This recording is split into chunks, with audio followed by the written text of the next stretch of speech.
Hi bro. Hi Sumit, எப்படி இருக்கீங்க? நல்லா இருக்கேன் ப்ரோ. லாஸ்ட் டைம் மீட் பண்ணோம். ரொம்ப நாள் ஆச்சு. சரி சொல்லுங்கள். ஸ்டெப் பை ஸ்டெப்பாக வந்து எனக்கு அலோவ் பண்ணியிருக்கீங்க. கண்டிப்பாக நீங்கள் ரொம்ப இனோவேட்டிவாக ட்ரை பண்ணுறீங்கிறதுனால தான் உங்களுக்கு அந்தளவுக்கு ஃபுல் வீடியோ கொடுத்தோம் நாங்கள். ஏன்னா யாருமே வந்து அவ்வளோ நேரம் 3 hours 4 hours உட்காந்து ஃபுல்லாக அந்த வண்டி ரெடி பண்ணுற வரைக்கும் யாரும் வெயிட் பண்ண மாட்டாங்க. 3 hours என்ன ப்ரோ, 3 days கூட வெயிட் பண்ணலாம். இல்லை கரெக்டு. ஆனால் அவ்வளோலாம் உங்களை நாங்கள் வெயிட் பண்ணிக்க மாட்டோம். நீங்கள் தான் எங்களை ஃபஸ்ட்டு அப்ரோச் பண்ணது. டெக்னிக்கல் டவுட்ஸ் வந்து ஒரு சில பேருக்கு தான் வரும். ஸோ அதை வந்து நீங்கள் வந்து எப்படி இன்ஸ்டலேஷன் பண்ணலாம், என்னென்னலாம் சேலஞ்சஸ் இருக்குன்றதை நீங்கள் உங்கள் வீடியோவில் காமிச்சிருக்கீங்க. ஸோ அது வந்து கொஞ்சம் யூஸ்ஃபுல்லாக இருக்கும். சூப்பர் ப்ரோ, தெளிவாக சொல்லிட்டீங்க. நாங்கள் பேசிகிட்டு இருக்கிறது இன்ஸ்டாலேஷன் வீடியோ பற்றி. மேலே ஐ பட்டனில் இருக்குது. இன்னும் பார்க்கலன்னா நீங்கள் பார்த்துட்டு வரலாம்.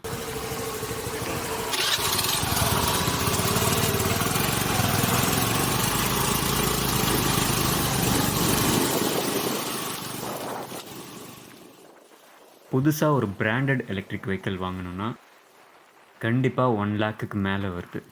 அதோட பாதியை விட கம்மியான ப்ரைஸில் நம்மக்கிட்ட ஆல்ரெடி இருக்கிற ஸ்கூட்டரை எலக்ட்ரிக் வெஹிக்கிள் ஆக்குனா, அதுவும் பெட்ரோல் அண்ட் எலக்ட்ரிக் ரெண்டுத்துலேயும் ரன் பண்ணுற மாதிரி இருந்தால் அது எப்படி இருக்குன்றது கிளியராக க்ளோஸ்அப்பில் ரன்னிங்கில் பார்க்கலாம்.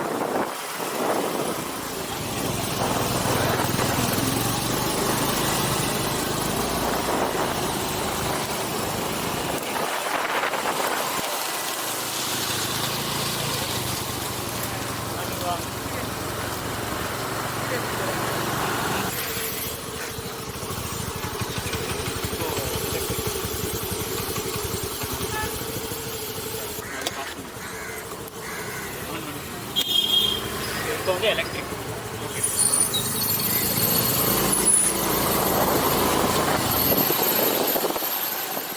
ஓகே, இப்போ இந்த கிட்டு நம்ம ஸ்கூட்டரில் இன்ஸ்டால் பண்ணால் இது ரோட் லீகலாக, இதுக்கு கவர்மெண்ட் அப்ரூவல் இருக்கா, இந்த மாதிரி இன்னும் சில டீல் மேக்கிங் பாயிண்ட்ஸ் இந்த வீடியோவில் பார்க்கலாம் வாங்க. Welcome to Green Tech Sumit. So இந்த வீடியோக்கான மெயின் தீம் வந்து என்னென்னா, காரணம் வந்து என்னென்னா, இப்போ பல பேருக்கு பல டவுட்ஸ் வரும். அதை உங்களுக்கு ஒவ்வொரு வாட்டியும் கால் பண்ணி நீங்கள் அவங்களுக்கு ஒவ்வொரு வாட்டி கிளியர் பண்ணுறதுக்கு உங்களுக்கும் டைம் ரொம்ப ஆகும். ஸோ இப்போ இந்த வீடியோ பார்த்தா மோஸ்ட்லி 95% ஆஃப் தவங்க எல்லா டவுட்ஸுமே கிளியர் ஆகிறதுக்கு நான் ட்ரை பண்ணுறேன். இதுக்கப்புறம் நீங்கள் ஃபோன் பண்ணி அவங்க டைமும் வந்து நீங்கள் எடுக்க தேவையில்லை, உங்கள் டைமும் வேஸ்ட் ஆகாமல் நான் பார்த்துக்கிறேன். ஸோ இப்போ நீங்கள் இந்த வீடியோ கிளியராக பாருங்கள். உங்களுக்கு வராத டவுட்ஸ்லாம் கூட இதை கிளியர் ஆகிடும், ஃப்யூச்சரில் வர டவுட்ஸ் எல்லாம் கூட. ஓகே ப்ரோ, ஒன்றா போயிடலாமா? கண்டிப்பாக டக்குன்னு கேட்குறேன். நீங்களும் அப்படியே ரேப்பிட் ஃபயராக நம்ம வந்து பார்த்துக்கலாம். ப்ரோ வந்து என்னென்னா, இப்போ இது வந்து அவர் வந்து ஒரு EV என்தூசியாஸ்ட். இந்த EV என்தூசியாஸ்ட் என்ன மாதிரி அவரும் ஒரு EV என்தூசியாஸ்ட். இப்போ அவர் வந்து இந்த கிட்டு வந்து R&D அண்ட் ஹாபியிஸ்ட்டாக வந்து அவர் இந்த கிட்டு நீங்கள் ஆல்ரெடி கிட்டு இன்ஸ்டால் பண்ணி டெஸ்ட் ரைட்லாம் பண்ணி ட்ரை பண்ணி சில மாதமாக ஓட்டிகிட்டு இருக்கிறதுனால உங்ககிட்ட வந்து நாங்கள் அப்ரோச் பண்ணி இதை பற்றி சொல்லிகிட்டு இருக்கோம். இது வந்து ஒரு கமர்ஷியல் ப்ராடக்ட் கிடையாது, இதை புரிஞ்சிக்கோங்க. இதை வந்து அட்வர்டைஸ்மெண்ட்டாக நீங்கள் நினச்சி எடுத்துக்காதீங்க. அவர் வந்து அவரோட ஓன் இன்ட்ரெஸ்ட்டில் அவர் ஃபிட் பண்ணி அதை ட்ரை பண்ணியிருக்கிறதுனால அவர்கிட்ட சில டவுட்ஸ் வந்து நம்ம கேட்டுக்கிறோம். இதில் நீங்கள் சொன்னதில் ஒரு பெரிய பாயிண்ட் என்னென்னா, இவ்வளோ நாள் வந்து எங்கள் ஏரியாவில் எனக்கு தெரிஞ்ச ஒரு எலக்ட்ரிக் பைக் ஒரு டெக்னீஷியன் இருக்காங்கன்றது எனக்கு தெரியாது. நான் வந்து லோக்கலில் சர்ச் பண்ணாமல் நிறைய இடத்துலலாம் தேடி பைக் ரெடி பண்ணுறதுக்காக ஒரு விஷயம் தெரிஞ்சுக்கிறதுக்காக போனேன். ஸோ மெயினாக நான் அவருக்கு வந்து இந்த மாதிரி இங்கே ஒருத்தர் இருக்கார் அப்படின்றத வந்து வெளியே காமிக்கணும் அப்படின்றதுக்காக தான் நான் வந்து இதில் இன்வால்வ் ஆகுறேனே. ஸோ அதை தாண்டி இதில் வேறு எதுவுமே கிடையாது. ஸோ அதுதான் மெயின். அதுதான் வந்து ஆடியன்ஸ்க்கு கிளியர் பாயிண்ட்டாக நாங்கள் கொடுக்கணும்னு நினைக்கிறோம். இல்லாட்டி வந்து இந்த வீடியோ எப்போவோ நாங்கள் போஸ்ட் பண்ணியிருப்போம். பட் இது வந்து ரொம்ப சேஃபாக எல்லாருக்குமே வந்து இந்த ஈக்கோ சிஸ்டம் பில்ட் பண்ணணுன்றதுக்காக நாங்கள் வந்து ரொம்ப கிளியராக வந்து தெளிவாக ஸ்டெப் பை ஸ்டெப்பாக பண்ணிக்கிட்டு இருக்கோம். மியூச்சுவலாக எல்லாருமே இதுக்கு சப்போர்ட் பண்ணுங்கள். உங்களுக்கு ஏதாவது குவரிஸ் ஆர் என்ன வகையான விஷயமா இருந்தாலும் நீங்கள் அப்ரோச் பண்ணி கேளுங்க. நாங்கள் அதுக்கு எல்லாருமே வந்து நல்லா இருக்கணும், அதுதான் வந்து மெயின் பாயிண்ட்டு. ஸோ இதை வந்து லீகலாக ரொம்ப கிளியர் ப்ராசஸாக கொண்டு போகணுன்றது தான் ஐடியா இதுக்கு பின்னாடி. Okay bro, super. ஸோ உங்கள் டெக்னீஷியனையும் நீங்கள் வந்து கண்டுபிடிச்சிட்டிங்க. கண்டிப்பாக. ஸோ அவர் எனக்கு ஹெல்ப்ஃபுல்லாக இருந்ததுனால தான் வந்து இப்போ நாங்கள் வந்து இந்த அளவுக்கு அந்த கிட்டெல்லாம் வந்து எங்களால் ரெடி பண்ண முடிஞ்சுது. இப்போது நம்ம சீனியர் டெக்னீஷியனுக்கு ஒரு கால் பண்ணி வர சொல்லலாமா? ஒரு 10 minutes டைம் கேட்கலாமா? ஆமாம், இப்போ நான் ஃப்ரீயாக இருக்கிறேன்னு தெரியல, நான் ஃபோன் பண்ணி பார்க்குறேன். ஓகே, ஒரு இன்டர்வியூக்காக வந்திருக்காங்க. நீங்கள் வரீங்களா? கொஞ்சம் நேரம் உங்கள்கிட்ட கேள்வியெலாம் கேட்கணுமா? ஒரு 5 முக்கியமான கேள்வி இருக்குது தமிழ்நாட்டு மக்கள் சார்பாக. உங்கள்கிட்ட நிறைய கேள்வி கேட்கணுமா அந்த ஆக்டிவா பற்றி? ஓகே, வந்துருக்காரு, பார்க்கலாம். எனக்கு தெரிஞ்ச கொஷின் மட்டும் சொல்கிறேன். நீங்கள் என்ன அதுக்கு மேலே ரொம்ப டெக்னிக்கல்னால் நம்ம ஓகே, நம்ம தலைவர் வந்துருவார். பஞ்சர் ஆச்சுன்னா என்ன சொல்யூஷன்? கரெக்ட், பஞ்சர் எல்லா வண்டியும் ஆகும், இதுவும் ஆகும். டியூப்லெஸ் டயர் தான் சொல்யூஷன் இதுக்கு. Okay, so already tubeless tyre இருந்ததுன்னா ப்ராப்ளம் இல்லை. இல்லாட்டி வந்து டியூப்லெஸ் டயர் போட்டால் நம்ம டயர் கழட்டவே வேண்டாம், டயர் அதிலே தான் வண்டியிலே தான் இருக்கும். ஸோ பஞ்சர் போட்டுக்கலாம், சால்வ்டு. ஓகே, மழையில் வண்டி ஓட்டலாமா எப்படி ப்ரோ அது சொல்லுங்கள். மழையில் வண்டி ஓட்டலாம். நாங்கள் இப்போ இந்த லேட்டஸ்ட்டாக மழைலாம் பெஞ்சுது, அதுலேயும் ஓட்டியிருக்கோம், எந்த ப்ராப்ளம் இல்லை. பைக் வந்து நம்ம இன்ஸ்டால் பண்ணுற டைமே பார்த்தீங்கன்னா ஃபுல்லாக வந்து மழை சீசன் தான். ஆமாம் ஆமாம், நான் கூட இருந்தேன் அப்போ. ஆமாம், நாங்கள் நீங்கள் டெஸ்ட் ட்ரைவ் பண்ணப்போ கூட மழை தான் இருந்துச்சு. ஸோ இது வந்து மழையில் ஓட்டத்தில் எந்த ப்ராப்ளமும் கிடையாது. ஓகே, இந்த மோட்டர் பார்த்தீங்கன்னா IP rated water proof motor தான் உங்களுக்கு. வாட்டர் வாஷ் பண்ணலாமா வேணாமா அப்புறம்? வாட்டர் வாஷ் பண்ணலாமா அப்படின்னா நாங்கள் நார்மலாக ரெக்கமெண்ட் பண்ண மாட்டோம். ரொம்ப ஃபோர்ஸ்ஃபுல்லாக வாட்டர் இல்லாமல் நீங்கள் ஒரு கிளாத் வச்சு நீங்கள் க்ளீன் பண்ணிங்கன்னா உங்களுக்கு எந்த ப்ராப்ளம் வராது. ஓகே, நார்மலாக நம்ம தண்ணி வச்சு தொடச்சிக்கலாம். ஆனால் வந்து நீங்கள் ப்ரெஷர் வாஷர் வந்து அவுட்டர் பாடிலாம் சொல்லலை, இந்த மோட்டார் இருக்கிற இடத்துல நீங்கள் நார்மலாக அந்த இடத்துக்கு மட்டும் சொல்கிறேன். ஓகே, புரியுது ப்ரோ. அதாவது நான் சொல்லிடுறேன், பேட்டரி வந்து தனியாக எடுத்து வச்சுருங்க. மோட்டர் இருக்கிற இடத்துல மட்டும் ப்ரெஷர் வாஷ் பம்பு யூஸ் பண்ண வேண்டாம். மற்றபடி ஓகே. முக்கியமான விஷயம், இன்ட்ரெஸ்டிங்கான விஷயம் ப்ரோ, இப்போ வந்து இந்த கண்ட்ரோலர் வந்து கஸ்டமைஸ்டு கண்ட்ரோலர். ஆக்சுவலாக கம்பெனிலேருந்து வர்றது அவங்க ப்ரோக்ராம் பண்ணி வச்சுருப்பாங்க, நம்ம பண்ண முடியாது. பட் நீங்கள் இதில் R&D பண்ணியிருக்கிறதுனால உங்ககிட்ட கேட்குறேன், நீங்கள் கஸ்டமைஸ் பண்ணுறதுனால, ப்ரோக்ராம் பண்ணுறதுனால என்னென்னலாம் ப்ரோக்ராம்ஸ் பண்ணலாம்? இப்போ நான் வருவேன், இன்னொருத்தர் வந்து வேறு மாதிரி ஏதாவது ஃபெசிலிட்டிஸ் கேட்குறாருன்னு நினச்சிக்கோங்களேன். இதில் என்னெல்லாம் எக்ஸ்ட்ரா ஃபெசிலிட்டிஸ் கொடுக்கலாம்? இப்போ இதே கிட்டு வேற ஒருத்தர் மாட்டுறாருன்னா அவர் ஒரு மாதிரி பண்ணலாம். நீங்கள் என்ன ப்ரோக்ராம்ஸ் பண்ணிக்கலாம்? டேரெக்டாக கம்பெனியில் கொடுக்குற மாதிரி நீங்கள் வாங்கி ஃபிட் பண்ணாலும் உங்களுக்கு பைக் ஓடும் உங்களுக்கு. ஓகேங்களா? இப்போது அடிஷ்னலாக இந்த கண்ட்ரோலரில் ப்ரோக்ராமபிள் கண்ட்ரோலர் அப்படின்றதுனால என்ன பெனிஃபிட்னா, வோல்டேஜ் வந்து நீங்கள் 48ஓ 60ஓ 72ஓ என்ன வேணுமோ அதை நீங்கள் செட் பண்ணிக்கலாம் ஸ்டாண்டர்டாக. இன்னொன்று பார்த்தீங்கன்னா, நீங்கள் 3 ஸ்பீட் மோட் வந்து இதில் இப்போ அவங்க இனிஷியலாக கொடுக்கையில் கிடையாது. நீங்கள் அதை ப்ரோக்ராம் பண்ணிங்கன்னா உங்களுக்கு 1 2 3 ஸ்பீட் மோட் செட் பண்ணிக்கலாம். ஸோ அதனால் உங்களுக்கு வந்து மைலேஜ் இன்க்ரீஸ் ஆகிறதுக்கு சான்சஸ் நிறைய இருக்குது. அதே மாதிரி டார்க், இப்போ உங்களுக்கு டார்க் வந்து புல்லிங் பவர் வந்து இப்போ இவங்க வந்து அதிகமாக கொடுத்துருப்பாங்க, அதை நீங்கள் கண்ட்ரோல் பண்ணி இந்த ஸ்பீட் இருந்தால் போதுன்னா அதெல்லாம் வேரி பண்ணலாம். Super bro. ஓகே, இப்போ எனக்கு புரிஞ்ச இது என்னென்னா, ஃபஸ்ட்டு இது வந்து வோல்டேஜ் நம்ம இஷ்டத்துக்கு செட் பண்ணிக்கலாம். அதாவது இப்போ கொஞ்சம் வெயிட் ஜாஸ்தி இருக்கிற ஆளுங்களுக்கு கொஞ்சம் வோல்டேஜ் ஜாஸ்தியாக இருந்தால் பெட்டராக இருக்கும், ஏன்னா புல்லிங் பவர்னால. அண்ட் இப்போ அவங்க ஹில்லி ஏரியா பிரிட்ஜஸ்லாம் நிறையா போகிறாங்க, ஆர் லோடு அடிக்கிறாங்க அப்படின்னா அவங்களுக்கு கொஞ்சம் வோல்டேஜ் நீங்கள் இன்க்ரீஸ் பண்ணி கொடுத்துட்டிங்கன்னா அவங்களுக்கு செட் ஆகிடும். அதே மாதிரி 1 2 3 ஸ்பீட் மோட் வந்து நீங்கள் வேறு யார்கிட்டயாவது இந்த கிட்டு இன்ஸ்டால் பண்ணிங்கன்னா அது வராது, நானே பார்த்துருக்கேன். மேபி அவங்ககிட்ட ரிக்வஸ்ட் பண்ணால் வரலாம் நினைக்கிறேன். ஆனால் ப்ரோ வந்து ஆல்ரெடி அதை டெஸ்ட் பண்ணிட்டாரு. ஸோ 1 2 3 மோடு உங்களுக்கு நீங்கள் கேட்டிங்கன்னா ப்ரோ செட் பண்ணி கொடுத்துருவாரு. சில பேர் வந்து எனக்கு அந்த மோடு மாத்திர தலைவலிலாம் எதுவும் வேணாம், வண்டியை ஓட்டணுமா வரமான்னு இருக்கணும்னா அப்படியே இன்ஸ்டால் பண்ணி கொடுத்துருவாரு. பட் இப்போ என்ன மாதிரி ஆளுங்களுக்கு இல்லை, எனக்கு மோடு மாற்றினா எனக்கு மைலேஜ் இன்க்ரீஸ் ஆகும், எனக்கு மோடு வச்சு கொடுங்க அப்படின்னா ப்ரோ கிட்ட இருக்குது, முடிஞ்சிச்சு.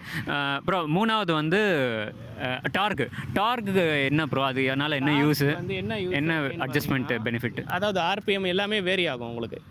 இப்போது நார்மலாக வந்து இப்போ இனிஷியலாக அதில் வந்து பார்த்தீங்கன்னா உங்களுக்கு ஒரே ஸ்டாண்டர்ட் ஸ்பீட் தான் இருக்குது. ஸோ அதனால என்ன ஆகும்னா உங்களுக்கு இனிஷியலாக எடுக்கிற கரண்ட் ஜாஸ்தி ஆகும். ஸோ அந்த மாதிரி இல்லாமல் உங்களுக்கு நீங்கள் ஒரு லெவல் செட் பண்ணி த்ரெஷோல்டு செட் பண்ணிட்டீங்கன்னா உங்களுக்கு புல்லிங் பவரும் ஆவரேஜாக இருக்கும். உங்களுக்கு ரொம்ப ஓவராக கரண்ட் எடுக்காமல் உங்களுக்கு எல்லாமே பார்த்தீங்கன்னா எண்ட் ஆஃப் த டே உங்களுக்கு பேட்டரி சேவிங்ஸ் ஆகும். அதுக்கு தான் இந்த ஃபீச்சர்ஸ் எல்லாமே. Super point bro. இதுதான் வந்து நிறைய மக்கள் அவேர்னஸ் இல்லாமல் இருக்காங்கன்னு நினைக்கிறேன், இந்த ஒரு பாயிண்ட்டு.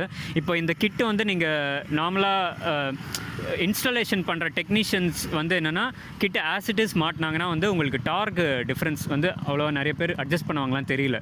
ப்ரோ வந்து ப்ரோக்ராம் பண்ண முடியுன்றதுனால அவர் வந்து இப்போ கஸ்டமைஸ்டாக, இப்போ ஒவ்வொரு கஸ்டமருக்கு ஒவ்வொரு ரிக்குவயர்மெண்ட் இருக்கும். இப்போ வந்து அவங்க வெயிட்லெஸ்ஸாக லைட் யூஸ் பண்ண போகிறாங்க, லேடிஸ் யூஸ் பண்ண போகிறாங்க அப்படின்னா அதுக்கு ஒரு மாதிரியான இனிஷியல் டார்க் செட் பண்ணி கொடுத்துருவாரு. இல்லைங்க நான் வந்து கொஞ்சம் ஹெவியாக யூஸ் பண்ண போகிறேன், எனக்கு வந்து எடுத்த உடனே பிக்கப் ஜாஸ்தியாக வேணும், நான் நிறைய லோடு கொண்டு போகிறேன் அப்படின்னா அதுக்கேற்ற மாதிரி டார்க் செட் பண்ணி கொடுத்துட்டாருன்னா இதுதான். அதாவது நம்ம ப்ரோ என்ன ரெக்குவயர்மெண்ட் இருக்கோ அதுக்கேற்ற மாதிரி பண்ணி கொடுக்கலாம். நம்ம ஒரு ஸ்டாண்டர்டில் ஒன்று பண்ணி கொடுப்போம், அவங்க வந்து அதை யூஸ் பண்ணி பார்த்துட்டு நீங்கள் ரொம்ப ஸ்லோவாக போகுது அப்படின்ற மாதிரி இல்லாமல் உங்களுக்கு, அதாவது நம்ம எப்படி கேட்குறோன்னா உங்களுக்கு என்ன ஃபஸ்ட்டு ஃபீச்சர்ஸ் வேணும் அதுக்கேற்ற மாதிரி நம்ம டிசைன் பண்ணி கொடுக்குறோம், அவ்வளோதான். ஹைப்ரிடாக வைக்கும்போது பெட்ரோல் வண்டியோட மீட்டர் ஒன்று இருக்கும், இதை தவிர பேட்டரிக்கு என்ன மீட்டர் இருக்கும், அது மீட்டர் கொடுப்பீங்களா, அது எப்படி அசஸ் பண்ணுவாங்க? இப்போது நம்ம சொல்கிற காஸ்ட் படி பார்த்தீங்கன்னா அதை இன்வால்வ் ஆட் பண்ணலை. ஓகேங்களா? ஸோ அது வந்து நார்மலாக நீங்கள் சொல்கிற அந்த பேட்டரி இண்டிகேட்டர் வந்து ஒரு 800 ருபீஸ் வரும்.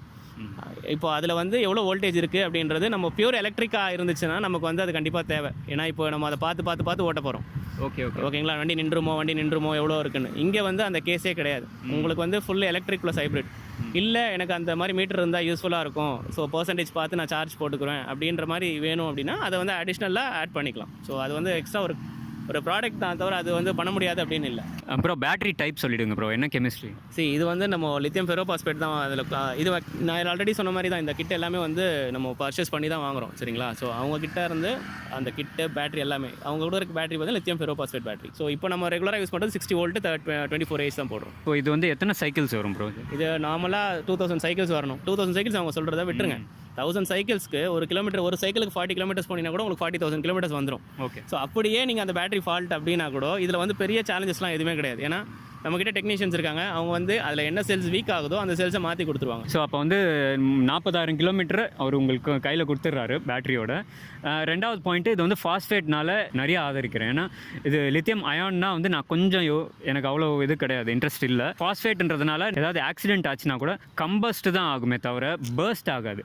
ஓகே, ஞாபகம் வச்சுக்கோங்க. ஃபாஸ்ஃபேட்டில் வந்து கம்பஸ்ட் ஆகிறப்ப வெடிக்காது, அதாவது பர்ஸ்ட் பாம் மாதிரி வெடிக்காது, அப்படி விரிசல் விடும், அப்படி ஓப்பன் ஆகுமே தவிர கம்பஸ்ட் ஆகும், வந்து கட் ஆகிடும், அவ்வளோதான். அதெல்லாம் டேஞ்சர் எதுவுமே கிடையாது. டேஞ்சர் கிடையாது ஃபாஸ்ஃபேட்டை பொறுத்த வரைக்கும். இதுவே நீங்கள் லித்தியம் அயான் போனீங்கன்னா நான் ரெக்கமெண்டே பண்ண மாட்டேன். லித்தியம் அயான் வேணாம் நம்மளுக்கு, அதுவும் வந்து டிஐஒயில் வேண்டாம். சூப்பர் ப்ரோ, ஃபாஸ்ஃபேட் நீங்கள் போட்டதுக்கு ரொம்ப வாழ்த்துக்கள். ப்ரோ ஃபாஸ்ட் சார்ஜர், இப்போ நீங்கள் இதில் வந்து இந்த கிட்டில் வந்து சார்ஜர் இன்க்ளூடடா? Doubt. Charger included 5 amps charger கொடுக்குறாங்க உங்களுக்கு. 5 amps, அதாவது மீடியம் ஸ்லோ, ரொம்ப ஃபாஸ்ட்டும் கிடையாது. ஆமாம், ஏன்னா இதுக்கு வந்து இந்த அளவு தான் வந்து கரெக்ட். பட் டைம் எடுக்கும் சார்ஜ் ஆகிறதுக்கு, ஒரு 4 hours ஆகும். பட் இதுதான் ரெக்கமெண்ட். ஏன்னா உங்களுக்கு ஆம்ஸ் வந்து 24 amps தான் போடுறோன்றதுனால அந்த 5 amps சார்ஜர் போட்டிங்கன்னா உங்களுக்கு லைஃப் நல்லா வரும். நான் என்ன சொல்கிறேன், 2 amps கொடுத்தா கூட பெட்ரு.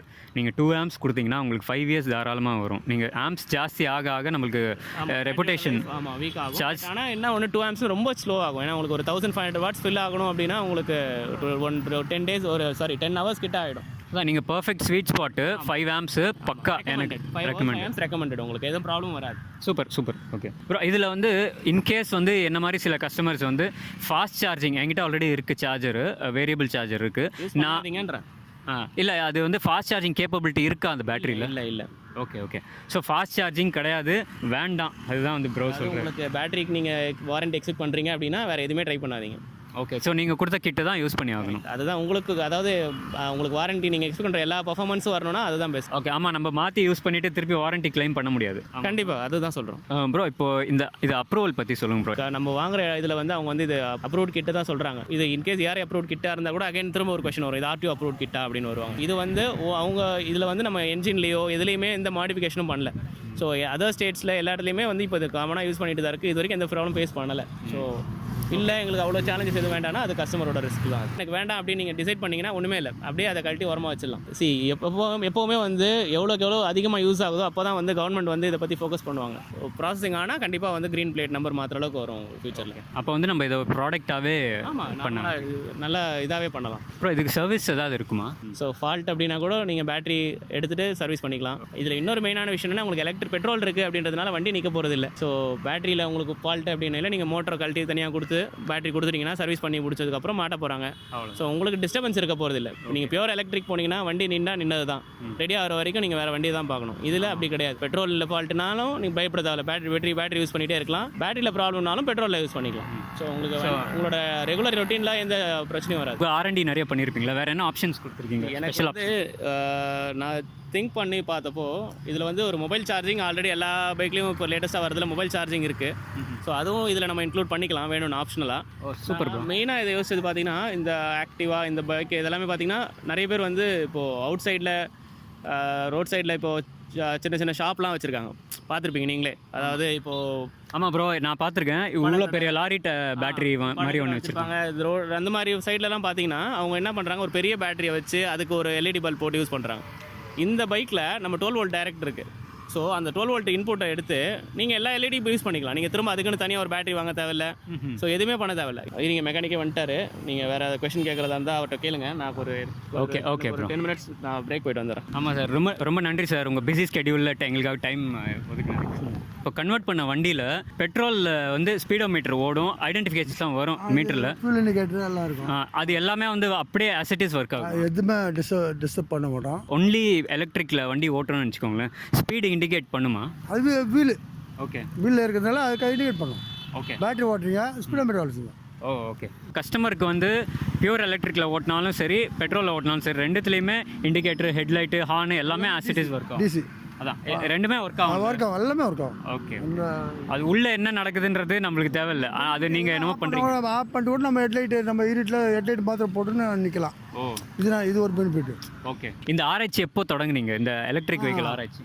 இது வந்து கிட்டத்தட்ட ஒரு 5 வருஷமாக ஒரு கொஞ்சம் உதயமான ஐடியா இது. அப்போ பிஎல்டிசி கான்செப்டே இவ்வளோ எங்கேயுமே கிடைக்காது? இல்லை, அதை வந்து எனக்கு கரெக்டாக அப்போ நாலேஜ் இல்லை.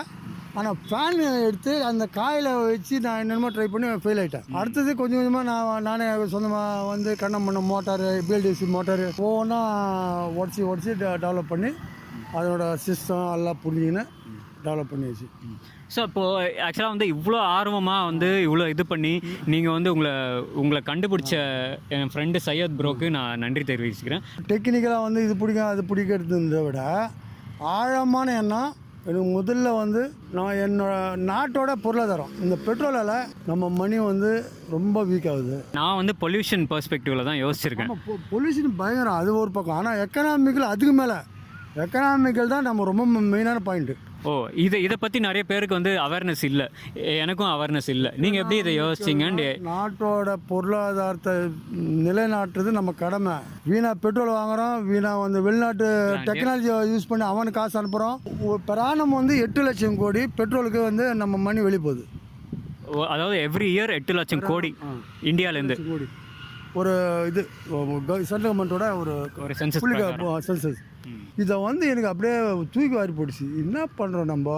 சிங்கப்பூர் 60 ரூபா நம்ம மணியோட வேல்யூ. இது ஒன்றுமே இல்லாத ஒரு ஒரு எதுவுமே இல்லாத ஒரு சிங்கப்பூர் இருக்குது. என்னென்ன பண்ணிக்கிறோம் நம்ம? 135 ஒரு ஜனம், ஒரு பாதி வேல்டே ஆள்ற அளவுக்கு பலம் உள்ள ஒரு ஜனம் இருக்கிற நாடு இவ்வளோ வீக் ஆகிறமா பார்த்தா நம்ம வந்து ஸ்லாக்னஸ் நிறைய இருக்குது நம்மக்கிட்ட. அதுதான் குரு, என் எக்கனாமிக் தான் குரு. அது எனக்கு வந்து இந்த மாதிரி பாடம் சொல்லிக் கொடுக்குது. இந்த நாட்டை காப்பாற்று டெக்னிக்கல் நல்லா டெவலப் பண்ணான்னு சொல்லிக் கொடுக்குது. அதாவது பணம் சம்பாதிக்கிற எண்ணம் இருந்தால் நீங்கள் இந்த மாதிரி பேசியிருக்க மாட்டீங்க. சில பேரை வந்து நம்ம கேள்வி தான் பட்டிருப்போம், இந்த மாதிரி இருக்காங்க, பண நோக்கம் இல்லாமல் லாப நோக்கம் இல்லாமல் நல்லது பண்ணுறதுக்காக. இது தர்மம்னு சொல்ல முடியாது. என் நாடு நல்லா பலமாச்சு, நான் பலமாயிடுவேன், அது எனக்கு எந்த டவுட்டும் இல்லை. ஓகே, ஒட்டுமொத்த நாட்டுக்காக நீங்கள் யோசிக்கிறீங்க. அது டெவலப் ஆச்சுன்னா நானும் பெரிய நல்ல ரிச்சான ஆள் தான். ஸோ நம்ம அந்த ஸ்டேஜுக்கு போகிறப்ப ஆட்டோமேட்டிக்காக அந்த டாலர் கன்வர்ஷன் ரேட்லேருந்து டெவலப்பிங் கண்ட்ரிலேருந்து டெவலப்டு கண்ட்ரிக்கு மாறுறதுக்கான வாய்ப்புகள். முடிஞ்சளவு நம்ம லோக்கலெல்லாம் என்கரேஜ் பண்ணி முடிஞ்சளவு நம்ம ப்ராடக்டே திருப்பி இப்போ அவன் சரியாக செய்யலாம் கூட திருப்பி அவனை சரி பண்ண வச்சு அதை யூஸ் பண்ண பாருங்கள், நம்ம எக்கானமியை காப்பாற்றுது. ஸோ அதாவது இந்த விஷயத்தில் வந்து 3 டைமென்ஷன் இருக்குது. என்வாயன்மெண்ட்டு, தற்சார்பு தவிர சோஷியோ எக்கனாமிக்கல் இம்பேக்ட். அது வந்து சார் நிறைய படித்து நிறைய ரிசர்ச் பண்ணியிருக்காரு. நான் அப்போதுலேருந்து எக்கனாமிக்கல் தாங்க ஃபாலோ பண்ணி, அதுதாங்க பெரிய இதுதான், அதுதான் எனக்கு குரு. அதுலேருந்து பணம் குரு கிடையாது, டெக்னாலஜி அது அனாவசியம் சொல்லி கொடுக்குது. எல்லாமே நல்லா இருக்கலாம், யாருக்குமே பண கஷ்டமாக எங்கள் வீட்டில் அடுப்பு இல்லை, எந்த கஷ்டம் வராது. ஆமாம், நம்ம நாடே பணக்கார நாடாக மாறிட்டா பிரைமரிலேருந்து செகண்டரிக்கு வரணும். இன்னும் பிரைமரி தானே மாட்டோம் சுதந்திரம் வாங்கி. நீங்கள் இப்படிப்பட்ட ஒரு புக்கு மாதிரி இருக்கீங்க. நீங்கள் நம்ம இண்டெக்ஸ் மட்டும்தான் பார்த்துருக்கோம், இன்னும் ஃபஸ்ட்டு சாப்டருக்குள்ளே கூட போகல. அது வேறு ரொம்ப பெரிய புக்கு, ஒரு சின்ன புக் கிடையாது. ஸோ இன்றைக்கி பார்த்த வரைக்கும் உங்களுக்கு ஏதாவது டவுட்ஸ் இருந்ததுன்னா நான் டிஸ்கிரிப்ஷனில் உங்களுக்கு டீட்டெயில்ஸ் இருக்குது. Any details most of the doubts clear ஆகிருக்குன்னு நினைக்கிறேன். உங்களுக்கு எனி டவுட்ஸை ரொம்ப ஃப்ரெண்ட்லியாக கிளியர் பண்ணுவாங்க.